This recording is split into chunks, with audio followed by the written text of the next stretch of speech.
In this video, we are going to learn about how to put together a committee for your composition dissertation, as well as creating a proposal, how to defend that proposal, when to schedule that proposal. And then finally, we're going to talk about a strategy for actually writing the music for your composition dissertation. So I've got a strategy to show you how to break it down into manageable chunks so that you don't have to feel crazy stressed. You will be stressed, whichever way you do it, but maybe a little less than you would if you were left to your own device. This is the second video in a 4-part series. So if you're looking for how to start a dissertation, that's in part 1. I've linked a playlist below. My name is Dave. I'm a composer. This is part 2 on how to conquer your composition dissertation. Why do you need a committee? Well, these are the ones that are going to review all of your material, right? They're going to hopefully read it and approve it and, review your dissertation and force you to defend it and hopefully approve everything. Or not, they can do that too. They're there to support you, but they're also kind of like the final boss of this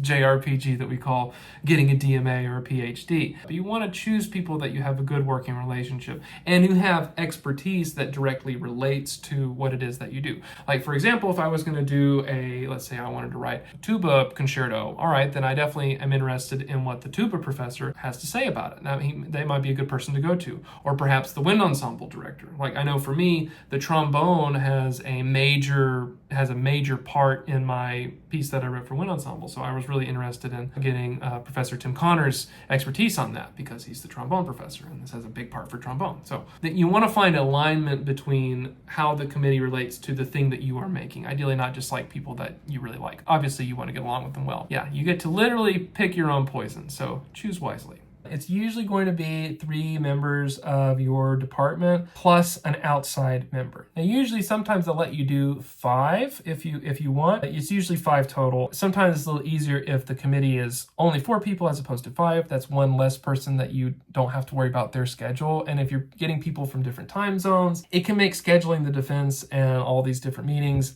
less chaotic for you. Just to keep in mind, you got to do what's best for you. Generally speaking, that's the expectation. 3 people who are part of your degree or your department, and then a person who is an outsider, and then a 5th optional person, however you want to do that. The proposal timeline. I recommend doing this a year out from whenever it is. So for example, if you're like, okay, my dissertation is going to be due in the spring of 2026.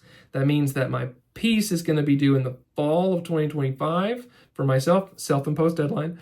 And that means that my proposal is going to be due in the spring of 2025. Some people will do it the same year, like they would do it in the fall of 2025.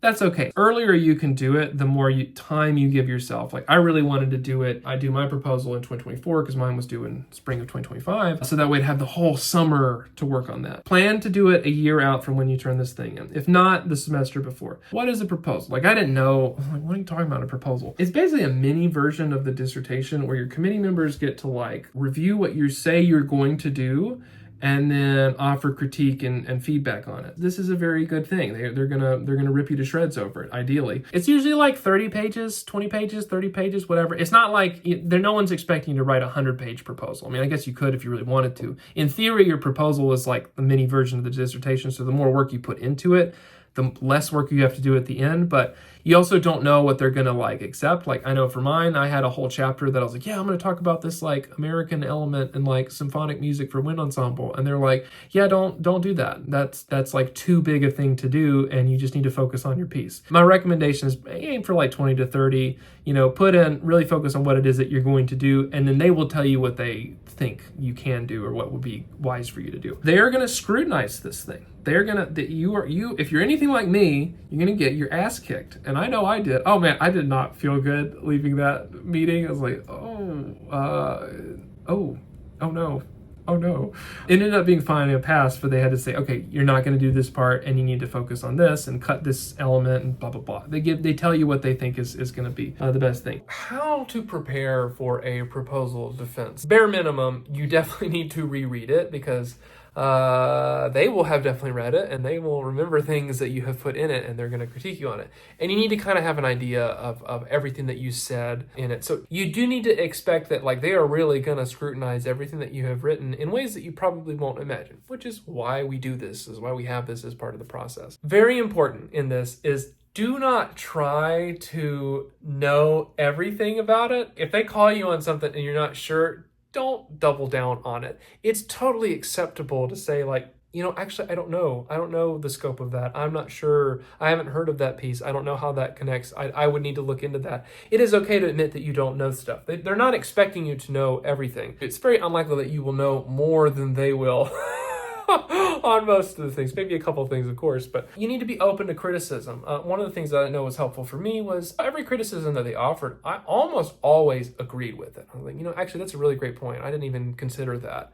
That's a totally fine way to say that. It's okay to accept the criticism and say, you know what, I didn't do this part as well as I could have. At the end of the day, the committee is there to make sure that your work is good, that it stands up to academic scrutiny. You're setting yourself up for success. So while it might seem a little, why are you attacking me? They're doing you a service by doing that. Being ready for it, like, that's not really a thing. You can be prepared for it, but you're not gonna really feel ready for it. You just kind of have to experience it and go in. Like, I know for mine, I didn't feel that great during during it. It wasn't a lot of fun, but afterwards, when I found out, okay, we're gonna pass, you just need to make these changes, it was really okay. So just know that walking in, that their job is to really weed it out and really dig into it and make sure that everything that you're saying is academically sound and is going to move you forward. Once you get official approval, though, now you can do the work. Now you're actually officially working on your dissertation. Make sure that you know the timeline. You should submit your proposal 2 weeks in advance of the proposal date. So make sure to get that scheduled. I use When to Meet to do this as an easy way to figure it out. There's lots of ways to do that, but you want to get the scheduling done as soon as possible. So that's the way to do it. And make sure that you're following the guidelines. Like, for example, when I did my proposal, I didn't realize I was supposed to CC some member from the admin department. Okay, I just didn't know that. I didn't see it. And this is why I'm making this video saying you should do this, and you should get a clear deadlines as to an understanding of the deadlines and who needs to know what and whatever. There's a lot of bureaucracy tied up in this. But then you can officially get to work, and that's exciting. Now that that's all set and done, what you want to do is you want to check for support at your particular institution. Some schools will have grants for people that are going to do dissertations. Like, I had aimed to do mine, do it during the summer, and there was UM had this summer doctoral micro grant thing, which was it's transformative. It allowed me to really get a ton of work done during the summer on my dissertation, and that just was a game-changing thing. I don't know where I would be without that. See if your school has different support systems or different grants that are working for that. It's just worth a few minutes of searching around on the school website and seeing what's there. Know what your resources are, what the writing center availability is, and all of that sort of stuff. Know what you have access to, so you know when to use it in the future. Writing the music. Okay, all right, I've already said this, but I'm gonna say it 8 more times. I cannot more strongly recommend having the piece done the semester before you make the document.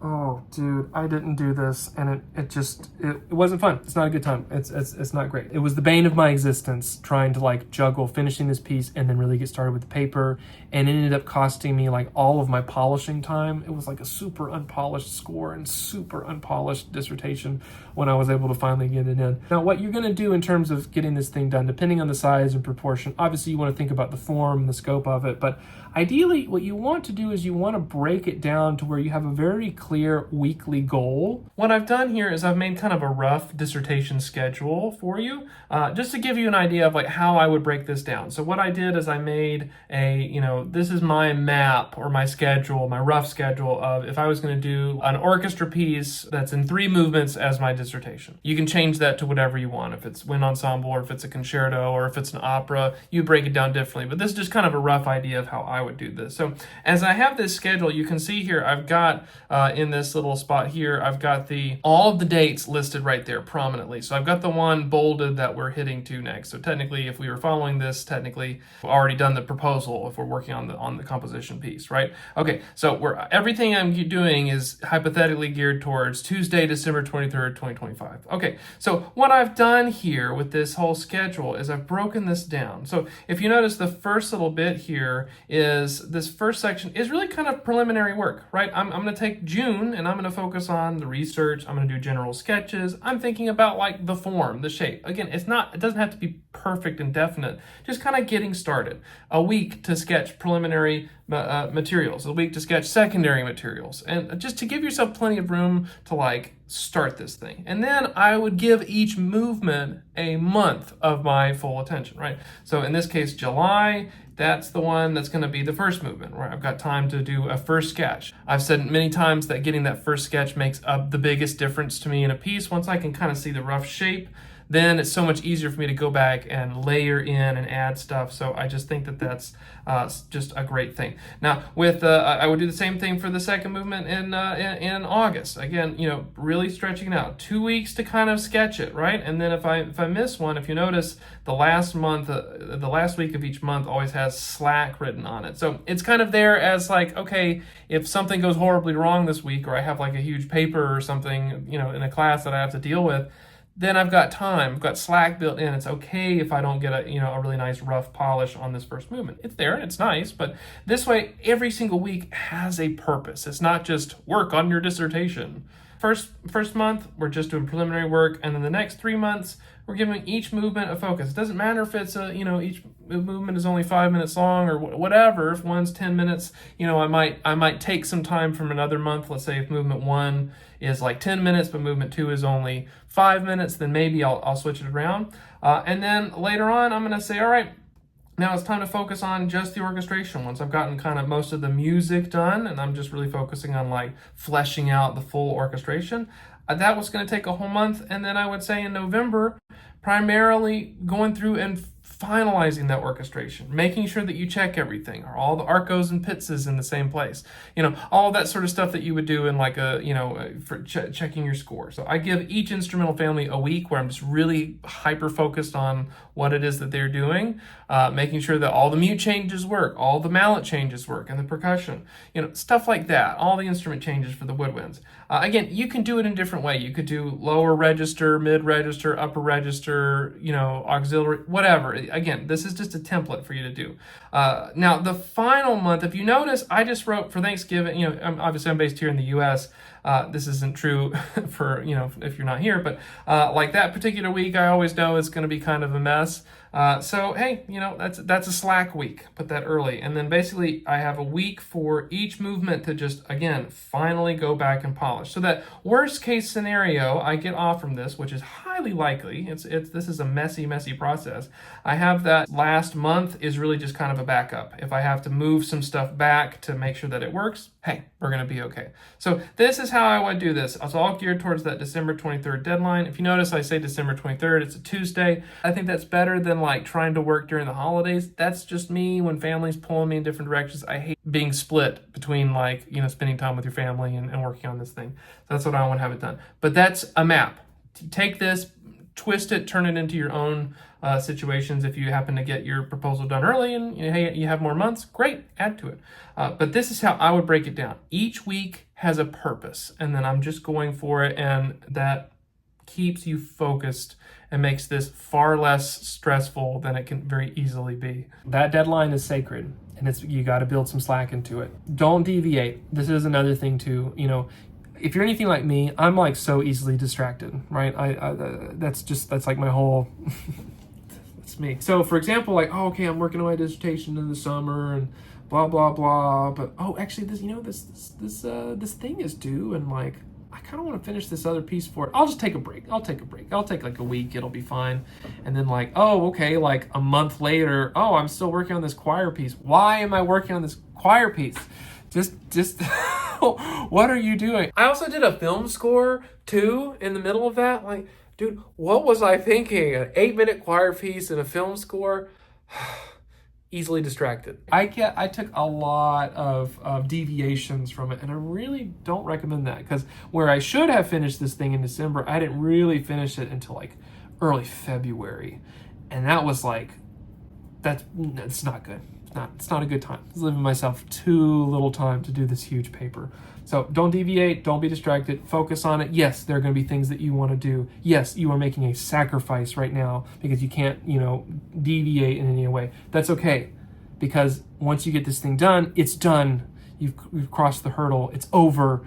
and you will be fine. So just accept that you're gonna really focus on this thing, you're gonna give it your all, and then you will be free again, and you can do little gigs and you can do other pieces that you want to do. Doing other things while trying to write this big piece really burned me, so don't get burned. One of the game-changing things that I learned in this process of writing a huge, composition dissertation is the importance of printing out the score. I guess you can use a tablet or an iPad or something if you have that. But printing it out and physically writing on it, like looking at the music outside of the notation software. This is such a completely different way of looking at the music, and it really gives you a chance to kind of explore your textures and your themes and whatnot in a way that is different than being inside of it. For example, the temptation to fix something isn't there, right? I can't just say, oh, I missed this little eighth note here, or oh, what if I change this?